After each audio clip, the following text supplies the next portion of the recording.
तो हम बात कर रहे थे कि हम हमेशा रिपल्स को देखते हैं, और आप ये ध्यान रख लीजिए कि अगर आपको मेजर रिपल्स अगर ऐसे मिले ना पेशेंट में, तो हमेशा वो स्टोन ढूंढने की कोशिश करिएगा, क्योंकि ये स्टोन ही है जो ये रिपल्स प्रोड्यूस किया है। रिपल्स अपने आप नहीं आते।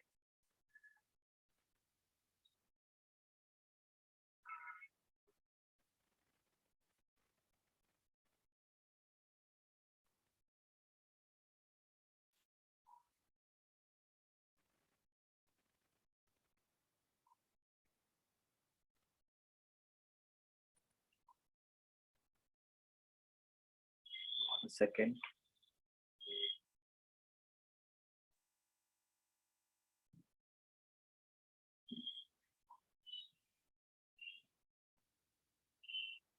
दिख रही है स्लाइड अब? Yes, sir. Ji. The major life events of Holmes and Rahe scale may have a long-term effect on a person's chronic and physical health. अब ये देखिए, ये जो मेजर लाइफ चेंजेस है ना, ये आपके लॉन्ग टर्म क्रॉनिक इफेक्ट में बहुत ज्यादा हार्मफुल होते हैं। The day-to-day minor annoyances, delays and irritation that affect immediate health and well-being. ये जो इरिटेबिलिटी है, ये जो फ्रस्ट्रेशन है, ये जो माइनर रिपल्स है ना, जिसको लेके आप प्रिस्क्राइब करते हो, ये आपके छोटे छोटे अक्यूट चीजें प्रोड्यूस करते हैं। Acute diseases type of headache, cold, recurrent cold and cough, ये सब होता है इसकी वजह से। लेकिन अगर आप उस मेजर लाइफ इवेंट को नहीं जानोगे ना, तो आपको वो क्रॉनिक कॉज जो मिलता है ना, जिसकी वजह से ये चलता चलता चलता चला आएगा, क्योंकि अगर आप उस पर फोकस नहीं करोगे ना, तो क्या होगा, आप सिर्फ ऊपरी ऊपरी ठीक कर रहे हो, सुपरफिशियली ठीक कर रहे हो, और फिर वो मेजर स्ट्रेस बना हुआ है और आपने रिपल्स हटाए, फिर रिपल्स आ गए। तो इसको ठीक करने के लिए आपको उस इफेक्ट को जानना, कॉज को जानना बहुत जरूरी है। अब psychological reason people find this event stressful, क्या रीजन है कि हमें ये इवेंट्स, ये जो मेजर लाइफ चेंजेस हैं, ये जो हैसल्स हैं, ये हमें इतना स्ट्रेसफुल क्यों लगते हैं? पहला रीजन है प्रेशर। प्रेशर क्या होता है? Psychological experience produced by urgent demands और expectation for a person's behaviour that comes from an outside source. कोई भी आउटसाइड सोर्स जो आपके अंदर एक तरीके का प्रेशर प्रोड्यूस कर रहा है। मोस्ट कॉमनली हम क्या देखते हैं?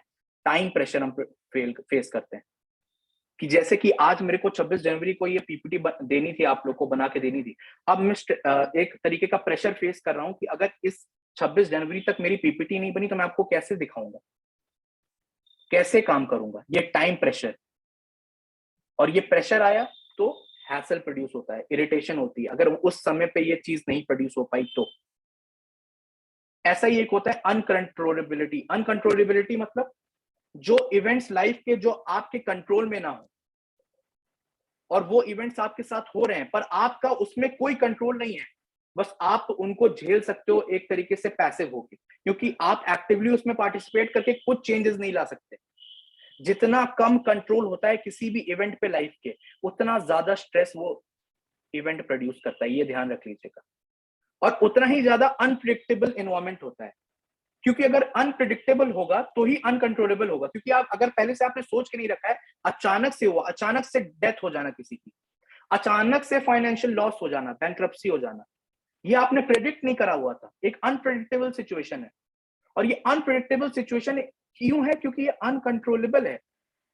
आप किसी की डेथ को कंट्रोल नहीं कर सकते, आप किसी के कैंसर होने को कंट्रोल नहीं कर सकते, आप बैंक्रप्सी को अचानक से जो हुई, आप उस इवेंट को कंट्रोल नहीं कर सकते, बस आप उसको फेस कर सकते हो, और ये प्रोड्यूस करता है स्ट्रेस। ऐसा ही एक होता है फ्रस्ट्रेशन। ये वर्ड हमने बहुत सुना है कि फ्रस्ट्रेट हो गया हूं, फ्रस्ट्रेट हो गया हूं यार, फ्रस्ट्रेट हो गया हूं। ये फ्रस्ट्रेशन होता क्या है? The psychological experience produced by the blocking of a desired goal. एक गोल है, एक एम है आपका, एक नीड है आपकी, उस एम नीड को आप पाने जा रहे हैं, पर एक अड़ंगा बीच में लगा पड़ा, और वो जब तक प्रोड्यूस होता रहेगा ना, आप फ्रस्ट्रेट होते रहेंगे, क्यों नहीं मिल पा रहा है मुझे, क्यों नहीं मिल पा रहा है मुझे, क्यों नहीं मिल पा रहा है। और ये इंटरनल भी हो सकता है, एक्सटर्नल भी हो सकता है।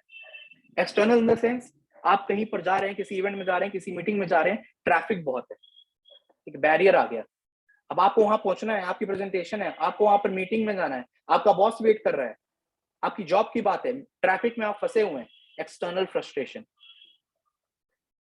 किसी चीज का फेलियर हो जाना, किसी चीज की पूर्ति एक तरीके से ना हो पाना, वो नीड जो है आपकी, ये एक्सटर्नल फ्रस्ट्रेशंस होते हैं। इंटरनल कैसे होते हैं? आप एक प्रोफेशनल बास्केटबॉल प्लेयर बनना चाहते हैं, there are certain needs that you must have internally. You should have a minimum height that is necessary. You should have a minimum weight that is necessary. But you don't have that. That is your internal एक तरीके से lacking. और ये आपको एक personal frustration produce करता है, क्यों नहीं हूं मैं ऐसा, क्यों नहीं है मेरी हाइट, क्यों नहीं है मेरा वेट ऐसा, मुझे वो बनना है, वो मेरी नीड है, वो मेरा डिजायर है, पर वो क्यों हिंड्रेंस है। वो हिंड्रेंस कहाँ है? वो एक्सटर्नल ट्रैफिक जैम नहीं है, वो आपके अंदर की डिसेबिलिटी है, जो कि आपको लग रहा है, आप वैसा परसीव कर रहे हो। आप कुछ और भी कर सकते हो, पर आप उसको वैसा परसीव कर रहे हो। इस वजह से वो इंटरनल, वो पर्सनल फ्रस्ट्रेशन होती है। और इसमें मैं आपको एक और पॉइंट बताना चाहूंगा। हांस सेलिये की हमने बात करी, जो कि फादर ऑफ स्ट्रेस रिसर्च हैं। उनसे पूछा गया एक बार कि आपको क्या लगता है, आप स्ट्रेस से कैसे कोप कर सकते हो बेस्ट वे में? तो हांस सेलिये ने एक बहुत ही प्यारा जवाब दिया था। उन्होंने बोला था कि वो चीज जो मुझे पता है कि मेरे से नहीं हो सकती, ड्यू टू एनी रीजन, मैं अपनी हार मान लेता हूं। आप लोगों को लगेगा हार मान जाना ये तो डिमोटिवेशन की बात कर रहे हैं, पर हांस सेलिये ने बोला कि हम लोग का सबसे बड़ा रीजन फ्रस्ट्रेट होने का या स्ट्रेस में होने का यही है कि हम हार नहीं मानते हैं। हमें लगता है एवरीथिंग इज पॉसिबल, हम सब कर सकते हैं, हम चीजों को तोलते नहीं है। और जहां वो तोलते नहीं है, हांस सेलिये ने ये भी कहा, आप तोलिए उसको, पहले आप देख लीजिए, आप सारे सर्कमस्टांसेस को जज कर लीजिए कि इज इट पॉसिबल और is it not possible. If it is not possible, then accept that defeat, and if you accept that defeat, it will not cause stress to your body. But if you don't accept that defeat, अगर मैं वो पांच होके, वो कम वजन होके मैं ये एक्सेप्ट ना कर पाऊं कि okay basketball is not made for me, then it will cause that internal, that personal frustration inside. But if I accept it, okay, this is not for me, something else is made for me, बहुत सारी चीजों के लिए मैं capable हूं, then it is nothing, कोई बात नहीं, चेंज हो गया। हांस सेलिये ने ये कहा था। और इसी से हम बात आती है, जो फ्रस्ट्रेशन प्रोड्यूस क्या करता है। पहली चीज, आप कभी वेंडिंग मशीन में गए हो, अगर आपने ये देखा हो, किसी भी वेंडिंग मशीन में कभी कभार आप पैसे डालते हो ना, तो क्या होता है, आप डाल रहे हो, पैसा वापस आ जा रहा है, आप फिर डाल रहे हो, आप पैसा वापस जा रहा है, आप फ्रस्ट्रेट होना चालू होते हो। तो फ्रस्ट्रेट होने होते हो आप, सबसे पहली चीज क्या करते हो, आप बार बार डालते हो, बार बार डालते हो क्यों नहीं रहा है, हो क्यों नहीं रहा है, हो क्यों नहीं रहा है, ये आपका पहला रिएक्शन होता है। और ये एक generalised reaction towards any frustration है लाइफ में। कोई भी फ्रस्ट्रेशन आया, कोई भी हिंड्रेंस आया, आप क्या कर रहे हो, बार बार ट्राई कर रहे हो, बार बार ट्राई कर रहे हो, बार बार ट्राई कर रहे हो, पर बार बार रिजेक्ट हो रहे हो। सेकेंड चीज क्या होती है, सेकेंड चीज होती है ये,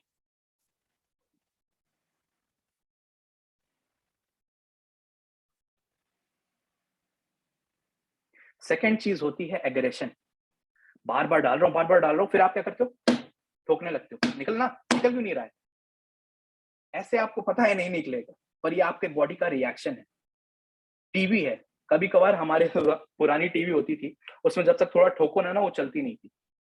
तो हम लोग क्या करते थे ना, पहले हम देखते थे बार बार ऑन करके, बार बार ऑन करके, नहीं हो रहा है यार, चल क्यों नहीं, चल क्यों नहीं, फिर हम क्या करते थे, ठक ठक मारना चालू करते थे। ये एक नॉर्मल बॉडी का रिएक्शन है towards any frustration. First is persistence, second is aggression. अब ये अग्रेशन को समझिए, आप एग्रेशन, एंगर ये केस में लेते हैं ना, इसको समझिए ये क्यों हो रहा है। वो परसिस्टेंट किसी चीज में लगा है, पर वो चीज उसको मिल नहीं रही है, अब वो अग्रेसिव हो रहा है। अब ये डिस्प्लेस भी हो सकता है, क्योंकि अग्रेशन आप उसी पे दिखा सकते हो जो आपको रिप्लाई बैक ना करे। वेंडिंग मशीन आपको वापस पलट के नहीं मारेगी, पर अगर कोई इंसान होगा तो वो मारेगा। और जब ऐसा होता है ना कि ऐसी सिचुएशन आती है कि आप एग्रेशन दिखाना चाह रहे हो, वो एग्रेशन आपके अंदर प्रोड्यूस हो रहा है, पर आपको पता है it will repel back, then you suppress that emotion. और ये सप्रेशन क्या प्रोड्यूस करता है वो आप जानते हैं, इलनेस। और डिस्प्लेस्ड एग्रेशन प्रोड्यूस करता है। बाहर का फ्रस्ट्रेशन है, बॉस पे नहीं चिल्ला सकते, घर में आके बीवी पे चिल्ला। बाहर का फ्रस्ट्रेशन है, बाहर किसी को नहीं मार सकते, घर में आके बच्चों पे हाथापाई करेंगे। This is called displaced aggression. और ये बहुत हार्मफुल होता है। एक स्टडी में पाया गया था कि displaced aggression is one of the major causes of suicide बच्चों के बीच में।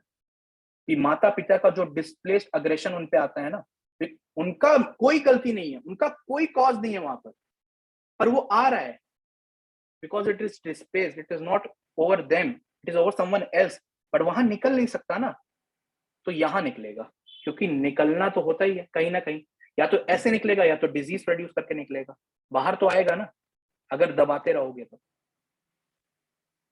तीसरी चीज जो होती है परसिस्टेंस हो गया, बार बार बार बार बार बार हो गया, मारना हो गया, अग्रेशन हो गया, पर कब तक अग्रेशन दिखाओगे आप, कब तक आप ये करोगे? फिर आता है तीसरा स्टेज, एस्केप और विड्रॉल। एस्केप और विड्रॉल बहुत तरीके के हो सकते हैं, either I don't care, apathy की सिचुएशन, एक रूब्रिक होता है ना एपैथी। एपैथी क्या होता है? एपैथी यही होता है, आई डोंट केयर, मुझे फर्क ही नहीं पड़ता है, जो होना है होने दो, जो हो रहा है होने दो, मुझे कोई फर्क नहीं पड़ता, बर्बाद हो जाऊं, अच्छा हूं, जो जिंदगी में हो रहा है अब मैं, मेरे से निकल चुका है, मैंने सब करके देख लिया, मैंने परसिस्टेंस दिखा ली, मैंने अग्रेशन दिखा लिया, अब मैं नहीं झेल पाऊंगा, अब जो होना है होने। इसको बोलते हैं एक एस्केप। ये एस्केप है, आप वर्कआउट नहीं करना चाह रहे हो, आपने सिचुएशन से हार मान ली है, अब नहीं हो रहा भाई, लेकिन ये एक पॉजिटिव वे में आप मूव आउट नहीं कर रहे हो, ये आप सोच रहे हो कि वो दिमाग में आपके बना हुआ है, पर आपको है कि आई डोंट केयर। एक होता है विड्रॉल किसी और जगह पे, alcohol, drugs, smoking, major causes of these things are escape और विड्रॉल, जो हम फेस करते हैं किसी फ्रस्ट्रेशन के रिगार्डिंग। और एंड में अगर कुछ भी काम ना आया तो आपको पता है फिर नेक्स्ट क्या होता है, a kind of depressive state which lead to suicidal thoughts.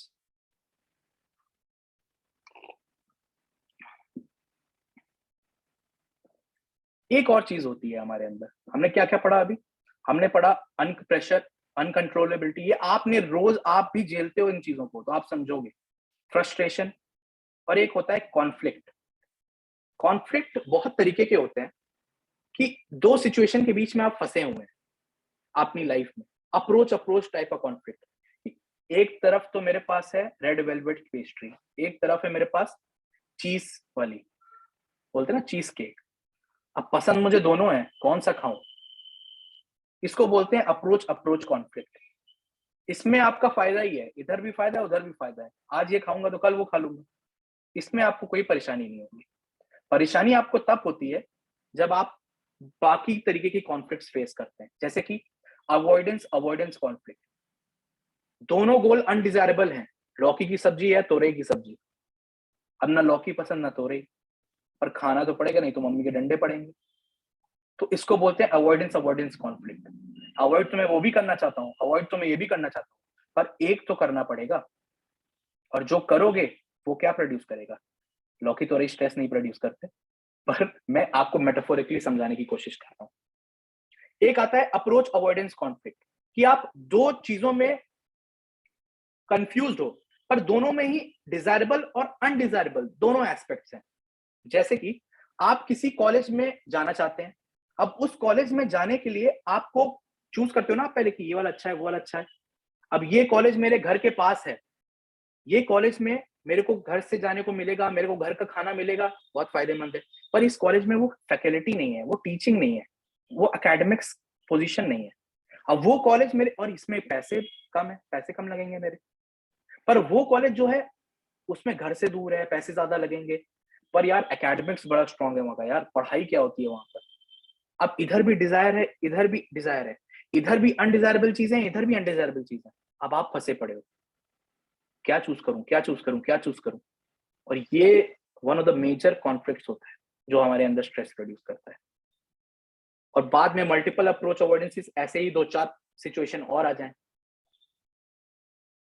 अब आपने समझ लिया कि स्ट्रेस क्या होता है, किसी भी बॉडी का जो डिमांड करता है, आपने समझ लिया किस तरीके से स्ट्रेस आता है, क्या क्या स्ट्रेसर्स होते हैं, कैटास्ट्रॉफी, हैसल्स हो गया, मेजर लाइफ चेंजेस हो गया, और आपका रिएक्शन क्या होता है, आपका फ्रस्ट्रेशन, प्रेशर, अनकंट्रोलेबिलिटी, कॉन्फ्लिक्ट, पर कैसे होता है, क्यों होता है? आपने ये तो बता दिया कि हो रहा है, पर क्यों हो रहा है ये तो बताइए।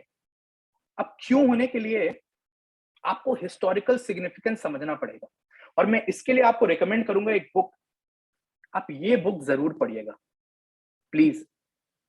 सेपियंस इस बुक का नाम है, ये थोड़ी मोटी बुक है पर it is worth the reading. क्यों, मैं इसका एक रीजन बताता हूं आपको। इसका नाम है a brief history of human kind. और जब भी आप किसी भी चीज को हिस्टोरिकली पढ़ते हो, समझते हो ना, तो आपके उसको रीजनिंग समझ में आती है। और इसका एग्जांपल मैं आज आपको यहां दूंगा कि हिस्टोरिकली हमारे स्ट्रेस जो प्रोड्यूस होता था ना, वो एक फिजिकल स्ट्रेस था कि शेर है, हम हंटर गैदरर्स हैं, हम इधर उधर हैं। अब शेर को तो हंट नहीं करते थे ना। अब शेर आया, आपके पास वो टूल्स भी नहीं थे उस जमाने में, हथियार बहुत समय बाद आए थे, उससे पहले बिना हथियार के भी चलता था इंसान। अब आपके पास वो टूल्स नहीं है, आपके पास वो चीजें नहीं है, आप कुछ पाने के लिए कहीं जंगल में निकले हुए हो, अब शेर आ गया। अब ये जो स्ट्रेस होता था ना, ये बॉडी को क्या चल रहा था ना, अब यहां पर इसको क्या करना था, भागना था, बचना था, कि भागो नहीं तो मौत है, नहीं भागे तो डेथ है। ये लाइफ डेथ की सिचुएशन थी। ये एनकोडेड है हमारे जीन्स के अंदर historically. We needed to survive from physical attacks by mounting a response to get away from the lion. That response is embedded in our brain and helped us survive.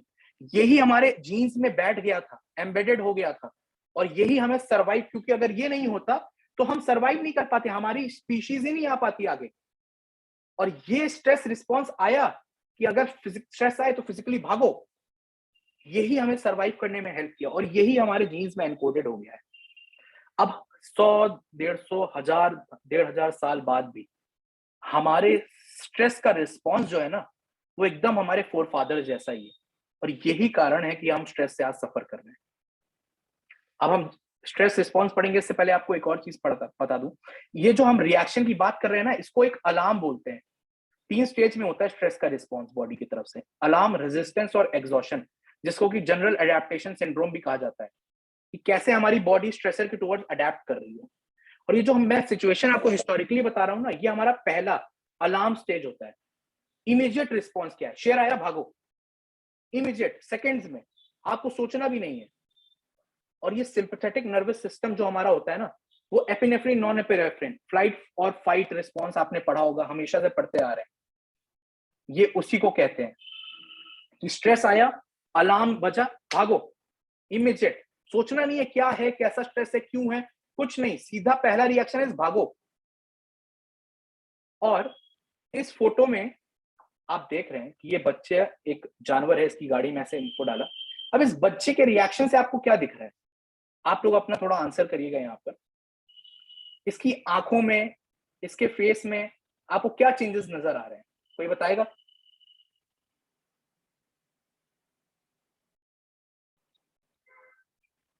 आप सबको image दिख रही होगी।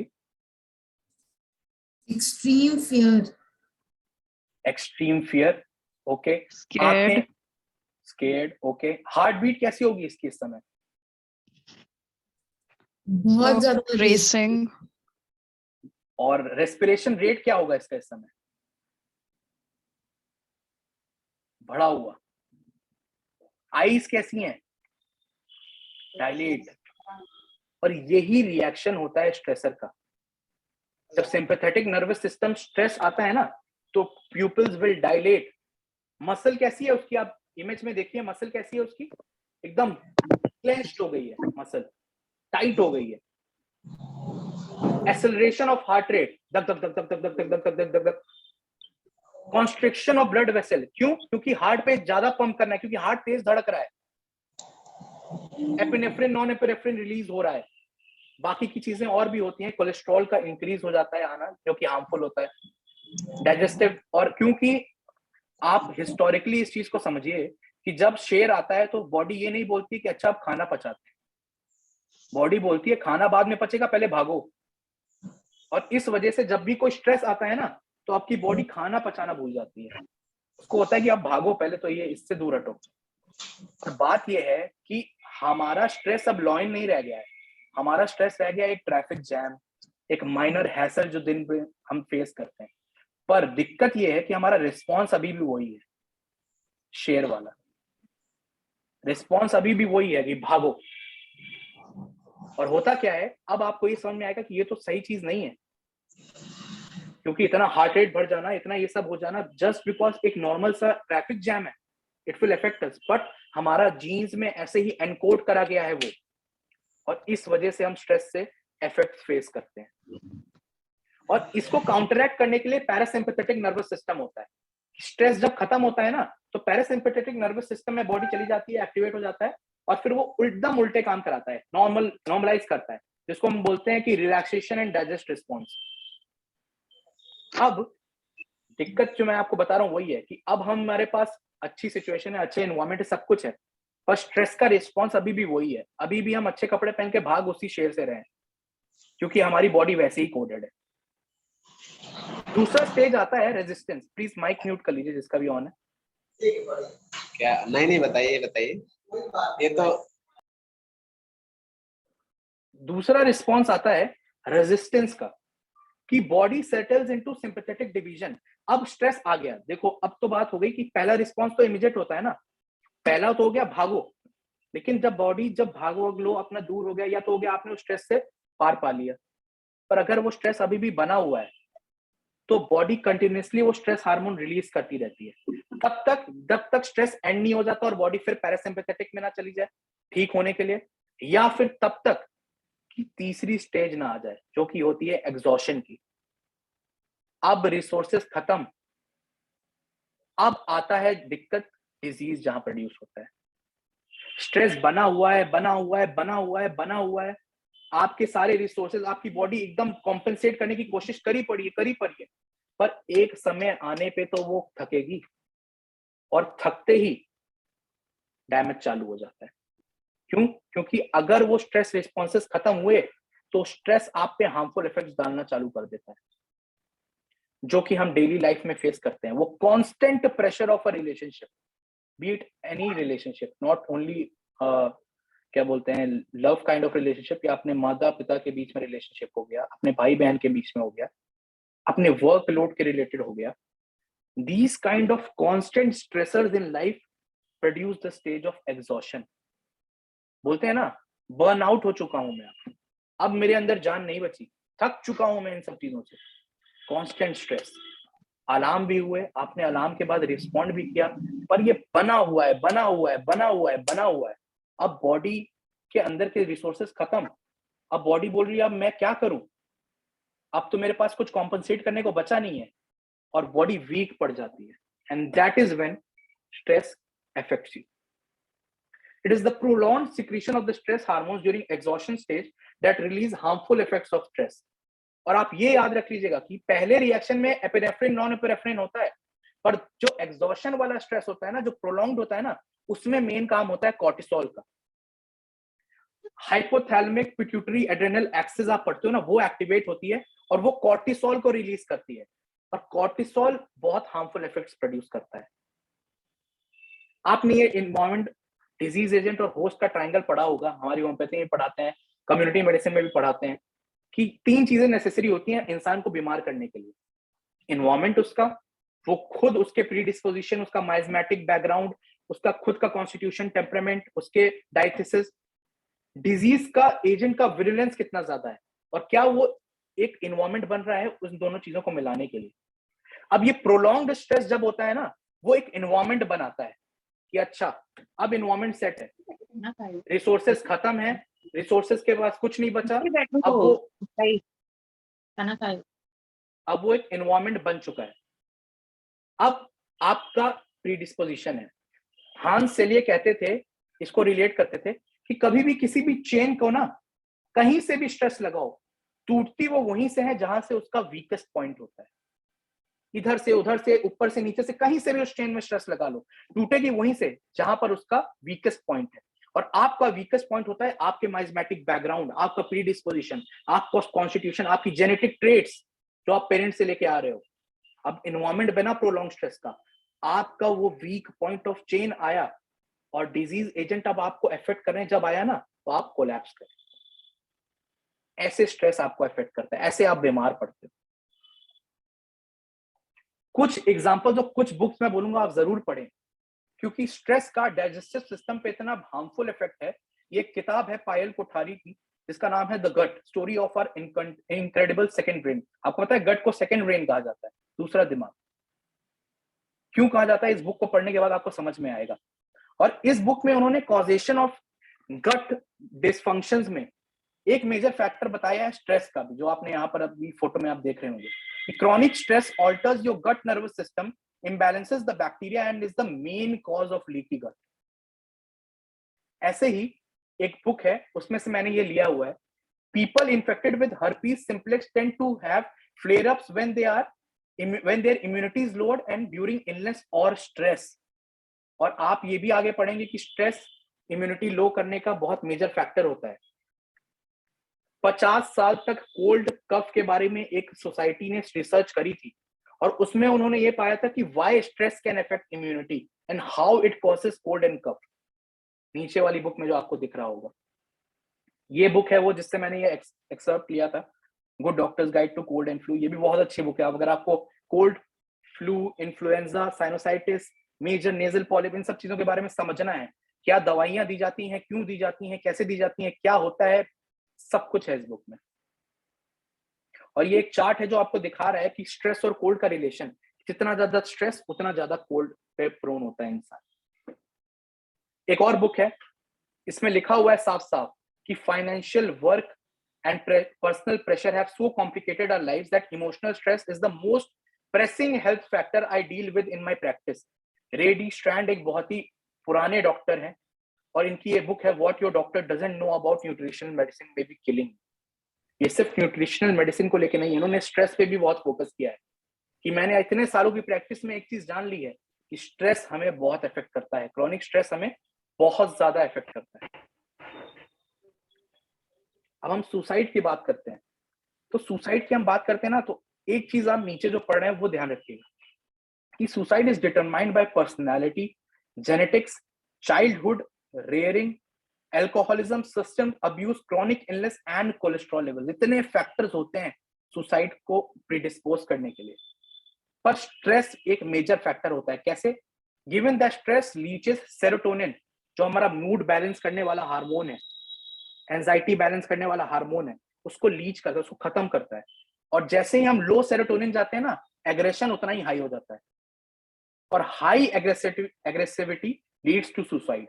It is no surprise that stress depression is the sort most likely to lead to suicide. Stress leads to aggressivity because aggressivity is frequently the best way to deal with the short-term threats that induce stress. अब ये हमने पीछे पढ़ा कि वो जो छोटा-छोटा aggression आ रहा है ना, वो कैसे हमें अफेक्ट करता है, और आप देखिए यहाँ वो एग्रेशन हमें कहाँ ले जाएगा आगे, ये भी आपको दिख गया। ये बुक भी मैं आपको रिकमेंड करूंगा, नूनडे डीमन। अगर आपको डिप्रेशन समझना है, although it is a very long book, but अगर आपको डिप्रेशन का कोर समझना है ना, और आपको कैसे हैंडल करना है एज अ फिजिशियन किसी डिप्रेसिव पेशेंट को, you must read this book. ये पुलिट्जर प्राइज फाइनलिस्ट भी रही है ये बुक, जो कि one of the most regarded prize होता है हमारे यहाँ बुक्स से रिलेटेड। अब बात करते हैं कि ये सब चीजें हो गई, चलो स्ट्रेस इफेक्ट करता है, कैसे मैकेनिज्म हमने समझ लिया। इम्यूनिटी को आपने बोला लोअर करता है, इम्यूनिटी कैसे लोअर करता है, इसको समझने के लिए आपको एक साइंस को, एक सिस्टम को समझना पड़ेगा, जिसको हम बोलते हैं psycho neuro immunology, study of the effect of psycho social factors such as stress, emotion, thinking and behaviour on the immune system. कैसे ये सारी चीजें हमारे इम्यून सिस्टम को वीक करती हैं। हम बोलते हैं ना स्ट्रेस मत लो, इम्यूनिटी कम होती है। यार आजकल तो कोविड में इतना फैल गया, कैसे कम होती है, क्यों कम होती है?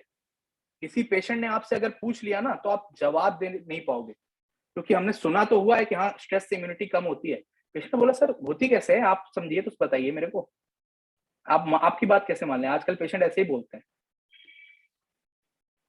अब एक चीज आप समझ लीजिए, इम्यून सिस्टम हमारा क्या है, कोई भी हार्मफुल चीज आ रही है उसको रिपेल करने का एक मैकेनिज्म है।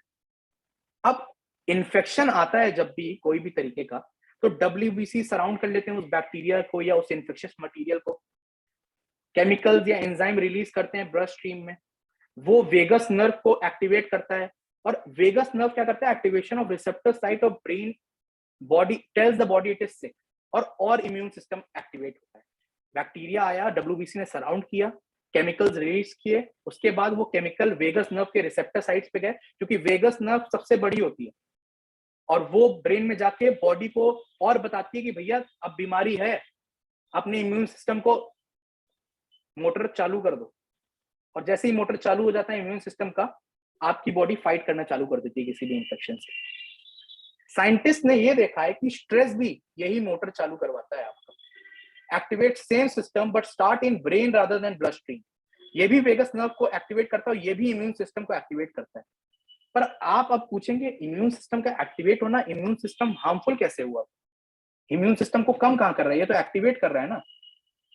बात वही आ जाती है कि prolonged stress is equal to exhaustion of resources. हमारा थोड़ा बहुत स्ट्रेस आया और हम उसको रिएक्ट करें, एक नॉर्मल चीज है, पर ये बना हुआ है बना हुआ है बना हुआ है बना हुआ है। इम्यून सिस्टम जो है हमारा फाइट करने का रिसोर्सेज खत्म होते जा रहे हैं, खत्म होते जा रहे हैं, खत्म होते जा रहे हैं। अब इम्यून सिस्टम के रिसोर्सेज खत्म हो गए और स्ट्रेस बना हुआ है। अब क्या होगा? बॉडी फाइट बैक नहीं करेगी। कोल्ड कफ का बैक्टीरिया वायरस कुछ भी आया, इन्फेक्ट हो गया आप। कोई और भी ऐसा स्ट्रेसर, कोई और भी ऐसा इन्फेक्शन आया, तुरंत इन्फेक्ट हो गया, तुरंत आपकी बॉडी इफेक्ट दिखाने लगी। क्यों? क्योंकि रिसोर्सेज रिप्लेनिश करने की कोई तरीका नहीं है। वो तभी होगा जब स्ट्रेसर हटाओगे आप मेडिकेशन दोगे, लेकिन वो स्ट्रेसर, वो मेंटेनिंग कॉज तब तक रहेगा, आप उसको रिप्लेनिश नहीं कर पाओगे, बार बार आता रहेगा। और इस तरीके से हमारी इम्यूनिटी लोअर होती है। ऐसे ही हार्ट डिजीज में भी इफेक्ट करता है। एक बात मैं आपको बता दूं कि इस चीज को समझ लीजिएगा, आज के जमाने के कोरोनरी आर्टरी डिजीज को समझने के लिए ये one of the major factors है।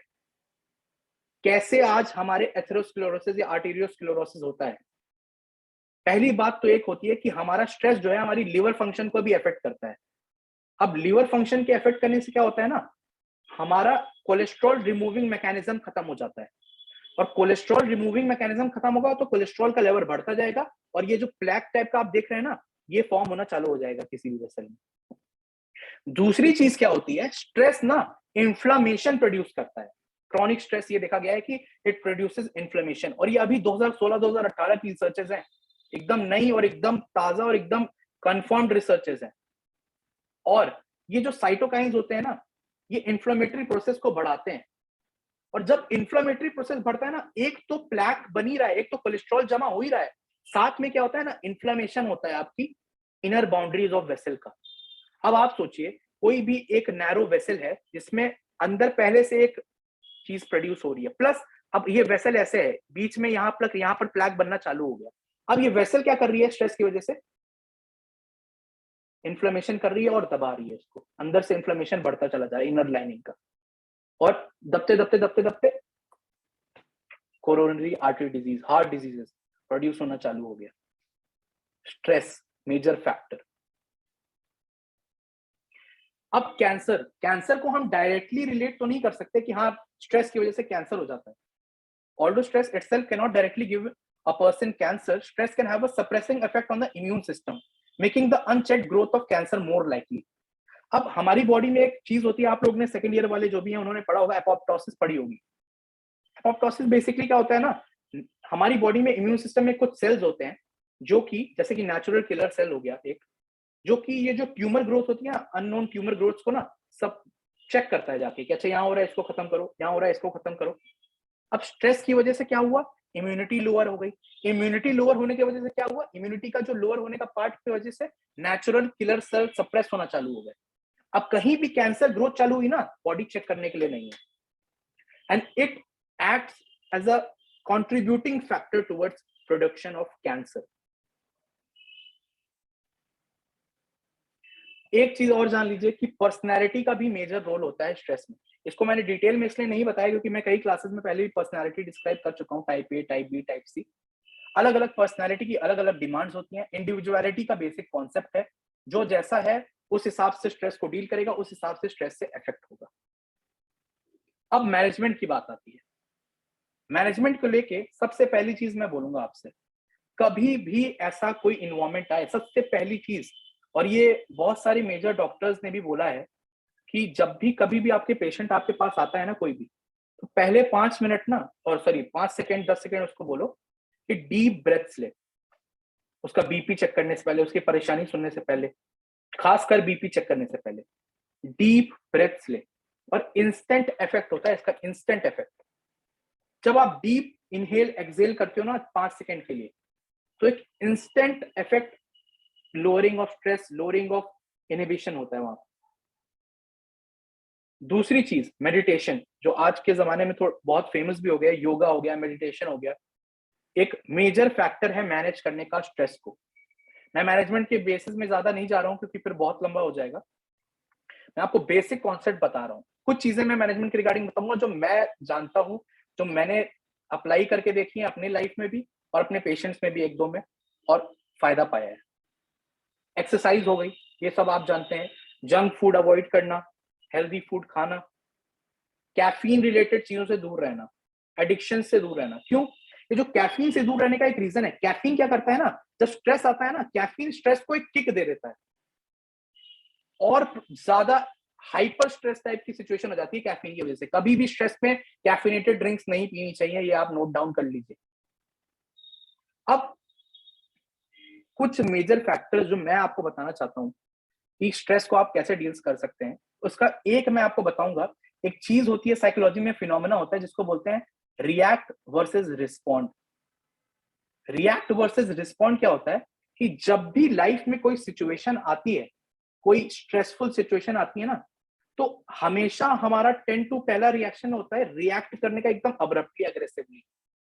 पर अगर हम अपनी बॉडी को वैसा कोड कर लें कि हम एकदम रिएक्ट ना करें, हम उस पर रिस्पॉन्ड करें, समझ के सिचुएशन को क्या है, उसके फायदे क्या है, उसके नुकसान क्या है, उसको परख के रिस्पॉन्ड करें, तो वो एक बेटर तरीका है डील करने का स्ट्रेस से, rather than just reacting to it directly. कुछ आया उसको तुरंत रिपेल करके रिएक्ट कर दिया। और ये रिस्पॉन्ड करने की आर्ट सीखने के लिए ना कुछ बुक्स हैं जो मुझे बहुत हेल्प करी हैं अपनी लाइफ में, जो मैं आपसे शेयर करना चाहूंगा। One of the major books is 7 habits of highly effective people.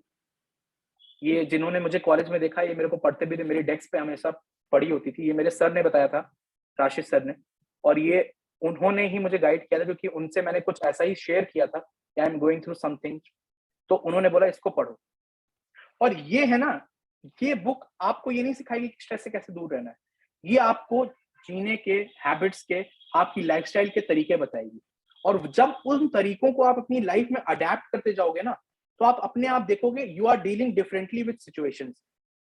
अब आप जो एक अग्रेसिव सिचुएशन में कहीं फेस कर रहे हो ना, तो आपका रिएक्शन नहीं आ रहा है, आपका रिस्पॉन्ड आ रहा है, क्योंकि इस बुक ने सिखाया है आपको। और कभी भी आप कोई बुक, ऐसी बुक पढ़ते हो ना, तो अनकॉन्शियसली आपके अंदर वो चीजें चेंज होने लगती हैं। आपको ध्यान आता है कहीं से कि कहीं तो यार ऐसा ये नहीं करना चाहिए मुझे, ये तो गलत है। ये अनकॉन्शियस चेंजेस होते हैं, और अगर दिल से पढ़ोगे, अप्लाई करोगे इस चीज को, तो 110% आप अपने अंदर चेंजेस फेस करोगे। ऐसी ही एक बुक है इकिगाई, आप सबने ये सुना होगा, बहुत ही फेमस बुक हो गई है अब तो ये। स्पेशली इसमें एक चैप्टर है जो कि है चैप्टर नंबर 9 आई थिंक, जिसका नाम ही है how to face life challenges without letting stress and worry age you. Ikigai का बेसिक कॉन्सेप्ट ये है कि उन लोगों को लिया गया है जो बहुत ज्यादा जिए हैं, 100 की एज में, 100 एंड अबव, और उनसे पूछा गया आप ऐसा क्या करें जो आप इतना हेल्दी लाइफ जिए, बिना स्ट्रेस के, बिना इसके। उन्होंने अपनी गाइडेंस बताई है, अच्छा मैंने ये किया, मैंने ये किया, मैंने ये किया, मैंने ये किया, और उसको इस बुक में लिखा गया है। अगर उसको आप अपनी लाइफ में अप्लाई करते हैं तो आप अपनी लाइफ में भी चेंजेस पाएंगे।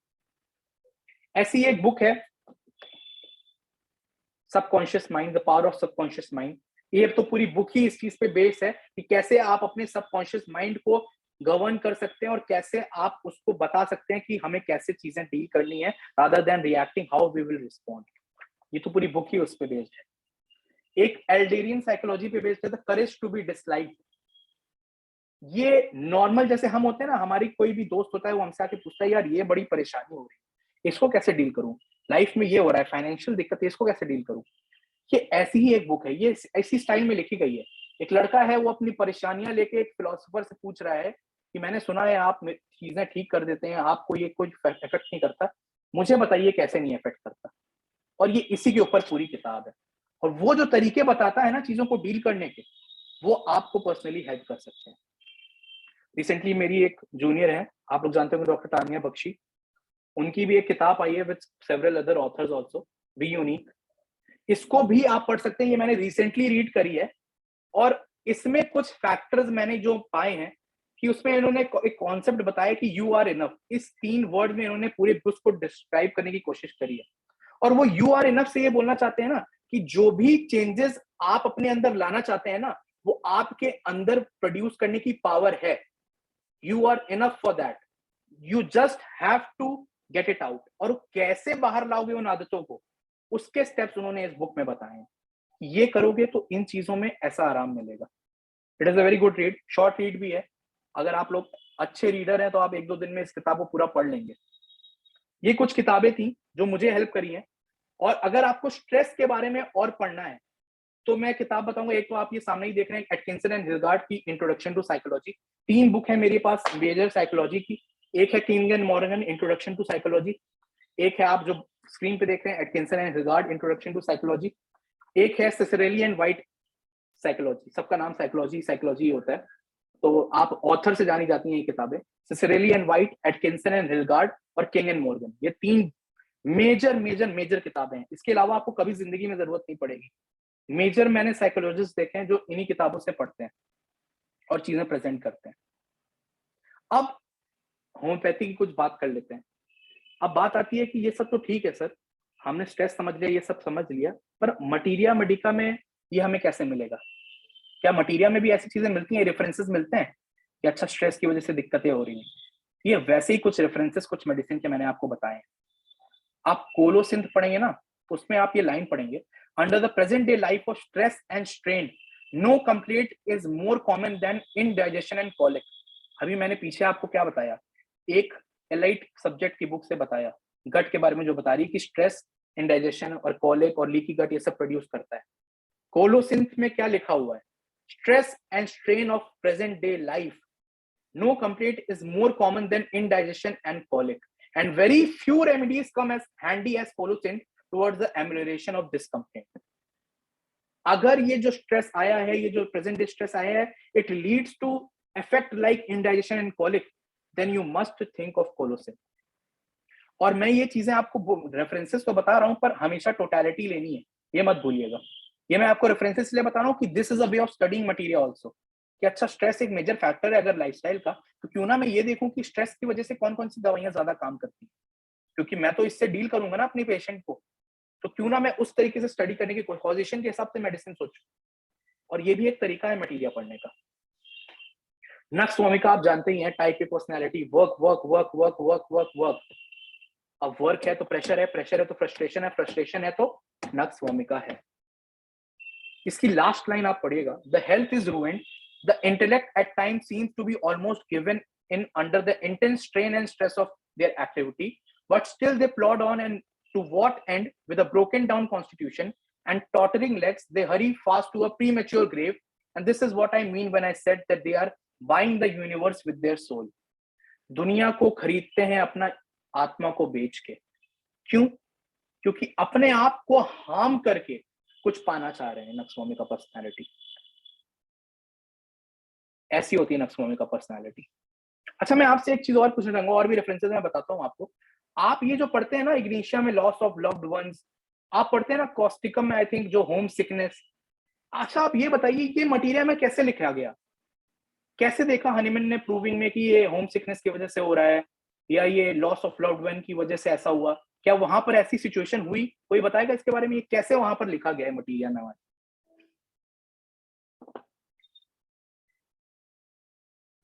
एनीवन?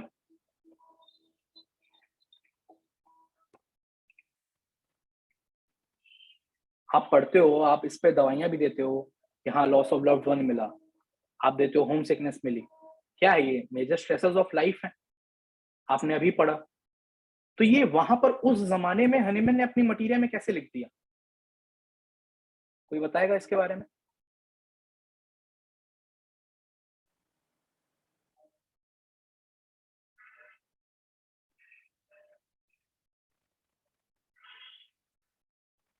उस जमाने में हनीमैन ने ये चीज ऐसे लिखी थी। उस जमाने में ये प्रूविंग में ये नहीं देखा गया था कि हाँ अच्छा होम सिकनेस हुई है तो होम सिकनेस हुई है तो मैं लिख देता हूँ होम सिकनेस की वजह से इसको ये सिम्टम है। नहीं, जब प्रूविंग करी जा रही थी, जो सिम्टोमेटोलॉजी दवाइयां प्रोड्यूस करती थी, हनीमैन का दिमाग इतना अपने टाइम से, अपनी एज से इतना आगे का है ना, मैं आपको बता भी नहीं सकता। आप पढ़ोगे ना साइकोलॉजी, आपको रियलाइज होगा ये जो हम आज 2016 में रिसर्च कर रहे हैं, he has written then।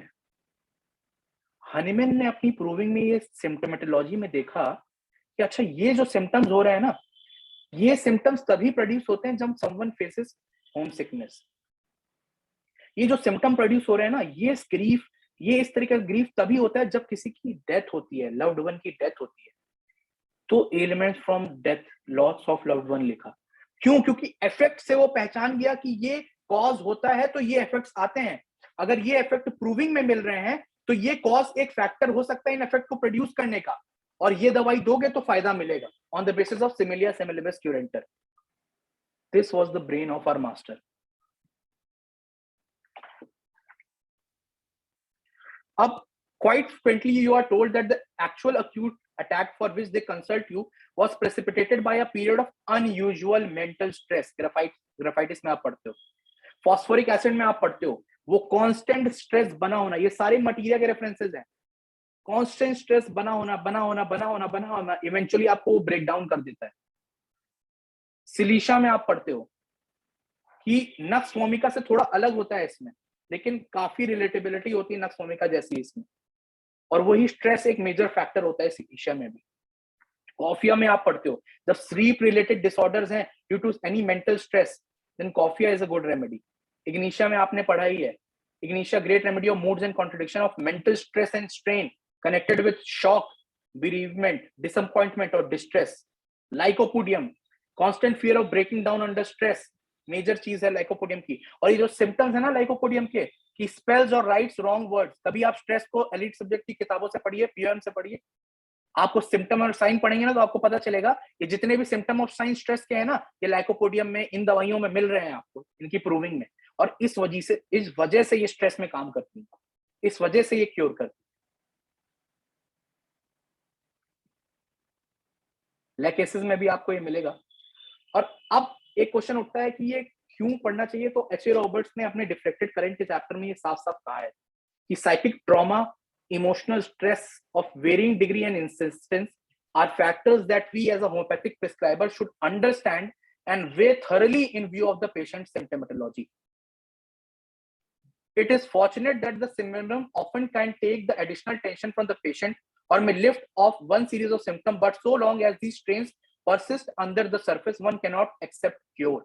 Nevertheless, if the physician does not realize that these underlying influences exist, he may fall so far short of helping the patient that he may be imperil his own belief in the homeopathic possibilities।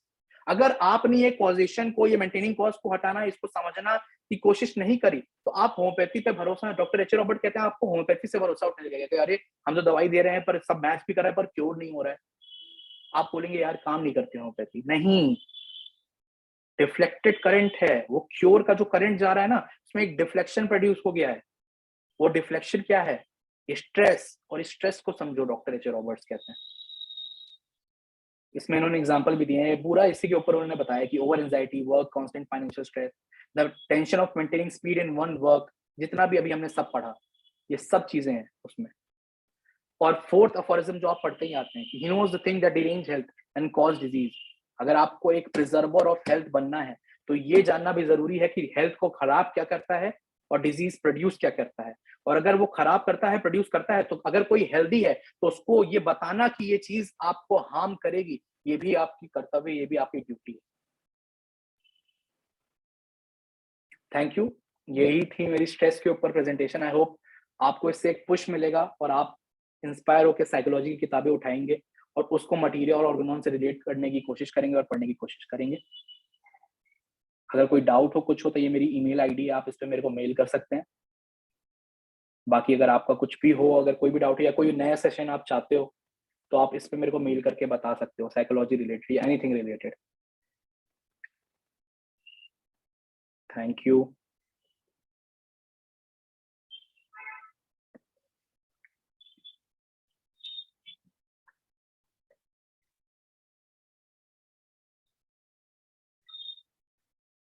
Thank you.